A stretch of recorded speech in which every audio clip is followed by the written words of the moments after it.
राम. नमस्कार. काय विचार काय बाबा रे, रात्रंदिवस काबड कष्ट करायचं आणि आपल्या पोटाचं टीच भर कळग भरायचं ते आपल्या आयुष्यात लागलेलं आहे. बरोबर आहे. रोज तो प्रपंच, तीच जमीन, तेच घरदार, तीच गुरं ढोरं याला कंठाळ येऊन गेलं. सगळं बाजूला सारायचं. सगळे मित्र एक मंडळी एक ठिकाणी जमायचं आणि कुठं जर फिरायला जाऊया, जीवाची चैन मोज करूया. पण असं ना? आपण दोघांनी असा विचार करून चालणार नाही. नाही. आपले तिसरे मित्र तानाजी नांगुळकर यांना बोलून घ्या आणि त्यांचा विचार काय बघा. ओ तानाजी नांगोळकर, नमस्कार. काय विचार आहे?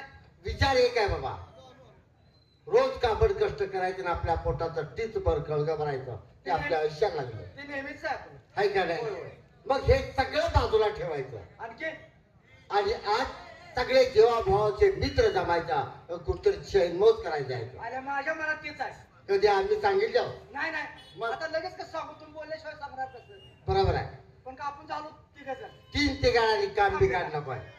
आपल्या सगळे जीवाभावाचे मित्र जमा करा, आपला विचार करायला सांगूया आणि कुठतरी फिरायला जाऊया. म्हणजे गोरख पाचेगावकर यांना बोलवा. घ्या बोलाव. ए गोरख,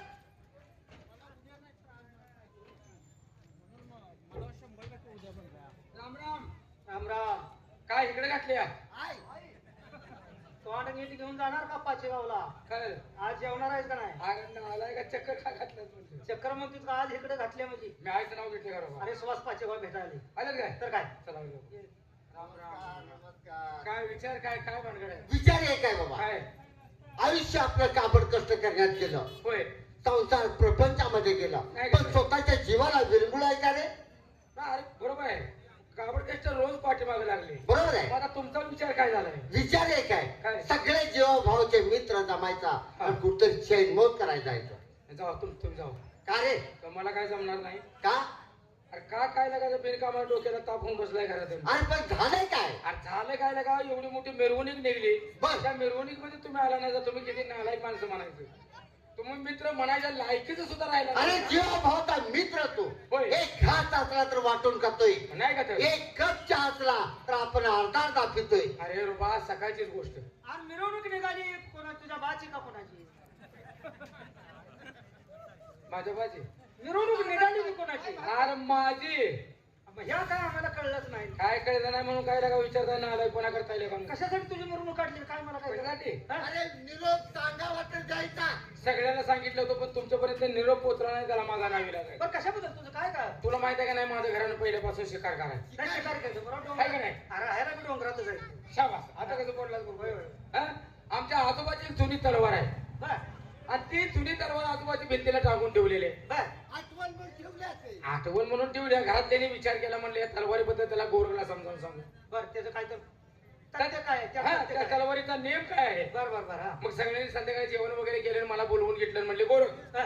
घरात सगळ्या वस्तूला हात लाव, पण ही भिंतीला टांगून ठेवलेली जी तलवार आहे त्या तलवारीला कधी हात लावू नको. पूर्वजांचं काय तर हा. आहे. काय बरोबर. म्हणून विचारायला नाही. मी म्हणलं काय या तलवारीची काय भानगड आहे? बर तर नाही म्हणजे या तलवारीचा नेम एक कसा आहे, कसा जरी तलवार हातात घेतली तर वाघाची शिकार करायचं आणि मगच घरी यायचं.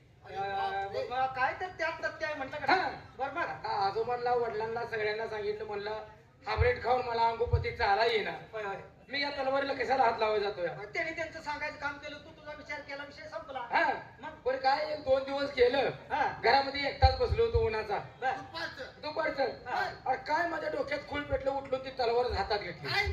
आलाय का तुला नियम तलवारीचा माहित होता का नाही? घरच्यांनी सांगितलं होतं का नाही? सांगितलं तर पण माझ्या लक्षात राहिलं नाही. काय झालं आता ही तलवार हातात घेतली पुन्हा माझ्या लक्षात आलं काय? की तलवारीचा नेम असा आहे, वाघाची शिकार केल्याशिवाय घरी परत यायचं नाही. आता मग कसं बघ नाही म्हणलं आजोबाचं नाव जाऊ देणार नाही. हा म्हणजे डोक्यात घेतलं. हा गेलो जंगल. बर आता आजोबाची तलवार माझ्या हातात होती. होय होय होय अरे काय रे बाप, 2 दिवस फिरलो बर पण का वाघच गावायला तयार नाही केलं. वा गावाय नाही तर. काय झालं? वाघच गावला नाही. म्हणजे 2 दिवस जंगलात फिरत होता होय. पण तुला एकही वाघ भेटला नाही. अरे दिसला सुद्धा नाही. मला काय वाटतंय माहितीये का, काय? जंगलातले सगळे वाघ मिळून हा. कुठंतरी मिटिंगला गेले असते. हा हा. तुझ्या घरात कोण शान आहे का राशन कार्ड येणार आहे? काय झालं? त्यांच्या ग्रामपंचायतीवर मिटिंगला जायला. अरे पोटाचं भक्ष्य शोधण्यासाठी कुठंतरी गेले हा असते. पोटाचं पक्षी शोधण्यासाठी गेले असते. होय. पण नाही म्हणलं आजोबाचं नाव जाऊ देणार नाही. बर आजोबाचं नाव गेलं तर आमच्या घराण्याचं नाव गेलं, घराचं गेलं की गल्लीचं गेलं, गावात गावात गेलं. गेलं.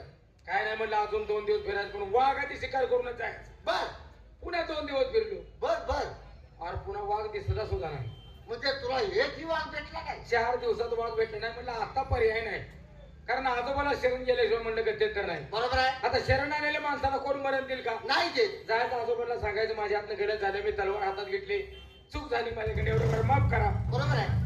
नाराज होऊन मी घरी यायला लागलो. हा पण डोंगरातनं खाली उतरताना रोडच्या कडेला मला कळवंत जाळी दिसली. रस्त्याच्या बाजूला. हा. बर. आता म्हणलं असं मी घरी चाललोय तसं पण घरी चाललोय. बरोबर आहे. सण म्हणलं जाता जाता वाकून बघावं. गळवंतीच्या टाळी. असं मी हात वाकून बघितलं हा तर हात वाघ झोपलाय. बहुतेक तुला घेऊन झोपला असतं. तुझ्या मायला म्हणलं साल्या, आता मी तुला सोडेल का? बरोबर आहे. इथं झोपलाय. आता म्हणलं झोपलेल्या जागेला शिकार करायची. बर. शांत वाघ झोपलेला. अरे वा. आईला म्हणलं आता वाघाला उठवा, तर वाघ जर पळून गेला तर परत गावणार नाही. अरे मला पळायचं होईल का? त्याच्या मागे पोटात अन्न नाही. बरोबर आहे. गेलोच. वाघ शांत झोपलेला. हा असा शेपूट उचलला. वाघाचा. हा बर. शेपूट उचलला, कापला शेपूट टाकला खाद्यावर, लागलो पाचगावच्या वाटत. बर बर. आता गावाच्या शिवजवळ आलो शिवावर आला. आणि गोराग्या पोराने मला बघितलं. बर. म्हणजे गोरख पाचगावकरांनी वाघाची शिकार करून आणली. हा त्यातले पोरग गावात जाऊन पळत सांगितलं. बर केलं. हा बर. पण त्यांना सांगितलं, म्हणलं गोरख पाचगावकरानं आजोबाच्या पाठीमागे वाघाची शिकार केली. बर बर. सगळ्या पंचांनी विचार केला. हा त्याला म्हणले शिववरच थांबवा, का रे कशाला? मला बळी द्यायचा होता. मग शिवव का थांबवा म्हणजे? अरे तिथनं वाजत गाजत मिरवणी काढली. रात्री ढालगावला झाली, परवा नागेवला झाली, पाचगावला झाली, किडीबिस्त्रीला झाली. बर. आता उद्या संध्याकाळी इथं डफळापूरला आहे. आता पण त्या मिरवणुकीमध्ये तुम्ही नव्हता याची मला खंत वाटते. गोरख, हा? एवढी मोठी तुझी मिरवणूक निघाली, मग त्याच्यामध्ये आम्ही नव्हतो, या गोष्टीची खंत वाटू देऊ नका. अरे वाटते रे. अरे बाबा, हा. मला सांग, त्या वाघाचा शेपूट कापून आणला होय. तर एवढी भव्य मिरवणूक तुझी काढली. आणि मग जर का समज त्या वाघाचं मुंडकच कापून आणलं असतं तर किती मोठा सत्कार केला तर तुझा. आईला मी मुंडकच आणणार होतो लागा. मग रे, अरे मुंडका अगोदरच कोणी नेलं होतं. मेलेल्या वाघाचा शेपूट कापून आणायचा हे शूरवीर मग तू काय म्हणतो त्या बघायचा नाही का? तर मग तू म्हणाला आज आहे का लगा रात्रीचं लग्न आल्यावर मी अख्खं घर जाग करतोय. शिकाराचं घर आहे गड्या. आणि मग आजोबाचं व्रत पाळलंच बरं का. पाळणं गरजेचं आहे लागा. आजोबाच्या तलवारीला हात लावला तर असा प्रसंग आला. नाही का तर गोरख वडील काय करतो रे? वडील काय नाही हलगी वाजवत होतं. हलगीला हात लावू नको, लग्न वाजवून जगायचं होईल. मला माहित होतं काय करतो, बस का पाडणार लागा. मग अशा अवस्था झाल्या. जाऊ दे. फिरायला जायचं म्हणलं तर हे बघ, पैसा पाहिजे. जिभेचा लाड पुरवायचा असेल तर माणसाने खिशाचा सल्ला घेणं गरजेचं आहे. बरोबर. आता आपल्याजवळ रुपया नाही. पैशावाला माणूस नाही का? कोण रे? बालम पाचगावकर, त्याला बोलव की. लगा 2 महिने ते घरातून बाहेर फिरते, त्याला बोलवूया. बरोबर. ए आलम, बालम बालम, राम राम. चल आवर लवकर. का? चल फिरायला जायचं, आमची मर्जी झाली आज. काय माझ्या वडाई? काय हे बघ, तुझं मन दुखवणार नाही. तुझी इच्छा आहे का तशी? माझ्या मर्जीत आहे. अरे आज मला रात्री सांगितलं असतं तर तुझं कसलं काम? खायला गेला नसता रे. बरं लवकर जायचं आपल्याला. आमच्याजवळ पैसा नाही म्हणून तुला बोलवून घेतलंय. डोक्याला टेन्शन माझे आहे, मला कुठे नेता? आज जलमल्यापासून टेन्शन तुझ्या मागे कसं आहे लागा. या गोष्टी सुखी राहायला जायचो आणि काय घालते जलम ही असाच आहे. माणूस जन्म माझा बरं आता टेन्शन कशाचं आहे? टेन्शन आहे. टेन्शन म्हणजे मी साला राहत नाही ना. कोण दारू पिऊन बोंबलत फिरतो रोज. मग आता या गोष्टीची लाज कुणाला वाटायला पाहिजे? तुला. दारू पिल्यामुळे बायको गेली की. कुणा संग? आणि मारायला गेल्या दुसरं. हा हा हा. मुलं बाळा घेऊन बर, बायको गेल्या पाहिजे. माझा हातावर चालू आहे. तुझा हात चढायला पाहिजे ते. काय चालू आहे? जेवण खाणं कोण करून देते मला? किती माजूर आहे बघ कसं बोलतोय. हा, शेजारी पाजारी कोण बायको राहील का? शेजारी पाजारी कोण करून दिलं? अरे नालाय का, जा बायकोच्या हाता पाया पड. बायको असल्याशिवाय संसार नाही, जाऊन बायको घेऊन यायचा. बघा घुमत खातो म्हटलं पण हे नाही का? अरे 2 महिने खायचा मग. दोन मोरूबी तू तर बाहेर फिरला तर माझं नाक धरून चालते. आयला बोलतोय. जा काय ते. आय 95 वर्षी. आता आईला का जाळ नाही पण थटले बालं. आय रे कोणचं पण करायचं. तर सकाळी उठायचं, मला मागं पाणी ठेवायचं, स्वयंपाक करायचा. मग आता तुझं म्हणणं काय आहे? आता माझं काय म्हणणं? जा केलं का बायको घेऊन यायचा जा. मग आता छान झाले. काय सांगतो तसं? बरं मग असं कर, फिर 4 पैसे खरंच आमच्याबद्दल. चल हा, चल. पैसेवाला माणूस आणलाय. कोण रे? त्यासाठीच चालेल. कोण आहे गाण्याचा?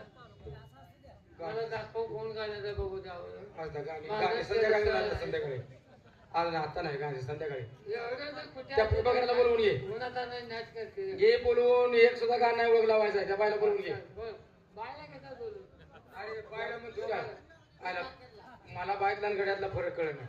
कर भाकर कर भाकर कर चपात्या प्रभाकर म्हणजे फाटक्या तोंडाच्या. हा प्रभुदेवा तुझ्याच तर आम्हाला कोण आहे नमस्ते नमस्ते देवासारखे भेटला मनाला समाधान वाटलं. होय होय होय भादवेच्या महिन्यासारखं काय जमलाय चौधरी? आम्ही दांडेवर केले तर कोण गावलं नाही तो आलाय तुला बोलून अरे भादवेच्या महिन्यात गौरी गणपती महान सण असतात. काय जागा बोलतोय काय पैसे तुझ्याजवळ आहे मोहरम म्हणते दे जवळ जा पैसा बिल्डिंग बांधायला आला त्यात मित्रांनो काय सांगायचं तुम्हाला, आज तो आला. येत असताना काही चमत्कार घडला तुम्हाला माहिती आहे? काय झालं? काय झालं आता येताना काय झालं? अरे तो येताना तो माणिक चौक आहे का नाही? हा ते रस्त्याला रस्ता चुकीत होता तो. नाही रस्त्यातून रस्ता जात होता. तिथं काय झालं? काय झालं तुम्हाला सांगू? कसा? सांगताय तुम्ही. माणिक चौकातून जात असताना हा, हा, ते माणिक चौक.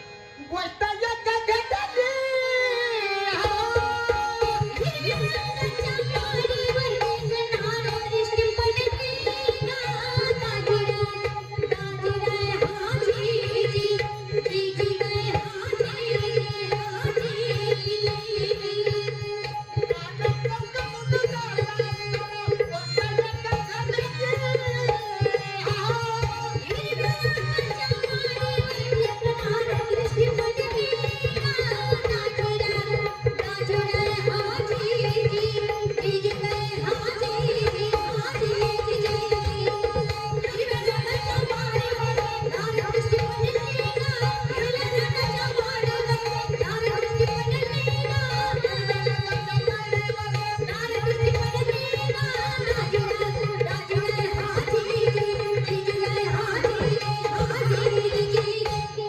माणिक चौकातून जात असताना गोष्ट एका घडली. हिरव्या रंगाच्या माडीवर एक नार दृष्टी पडली. आणि इथं आम्हाला सांगत आलाय तर त्याला का कोण मदत करतं का नाही? कसले रे? आता म्हणणार आहे की माणिक चौकातून जात आता गोष्ट एक घडली. हिरव्या रंगाच्या मारीवर नार खाली पडली. दवाखान्यात घेऊन जायचं आंबेली. तू जरा कानातला मळ काढून ये. काय झालं?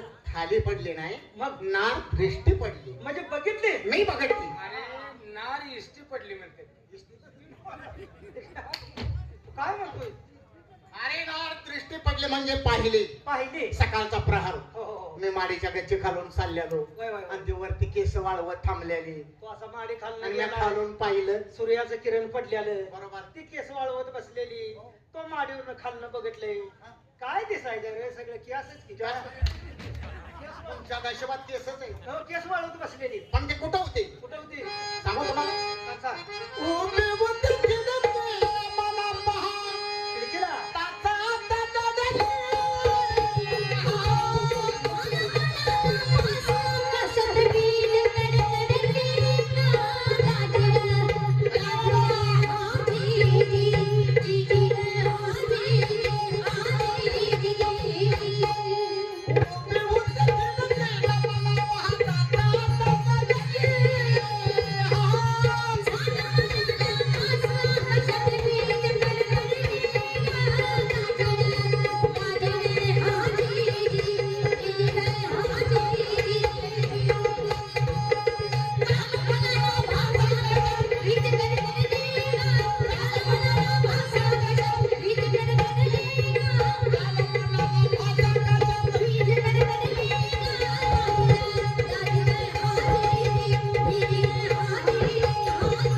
उभे होते खिडकीला मला पहा. ताचा हातात उभे होते खिडकीला मला पाहता चालत दडली.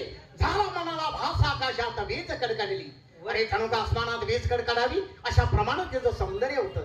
वर खिडकीत असं तुला तोंड दावलंय हा आणि मागे सारख्या. बरोबर आहे. त्यावरच तुला अवघड वाटले. काय असावं? असं तोंड दावलंय हा आणि मागे बरोबर आहे. पाल असेल पाल. एवढ्या लांब पाल दिसती वय रे. अरे कुठं उभा राहिलेला वरण पुपा एवढ्या जवळ पाल दिसते का? हा कसं पाल नाही मग घोरपड असं घोरपड. बाबा रे त्या स्त्रीला ज्यावेळेस तू पाहिलं त्यावेळेस वस्त्र काय परिधान केलं? अलंकार काय होता सांगू तुम्हाला? हा ते का नेसून चंद्रकाला काय चोळीवाला छान खडी काढली.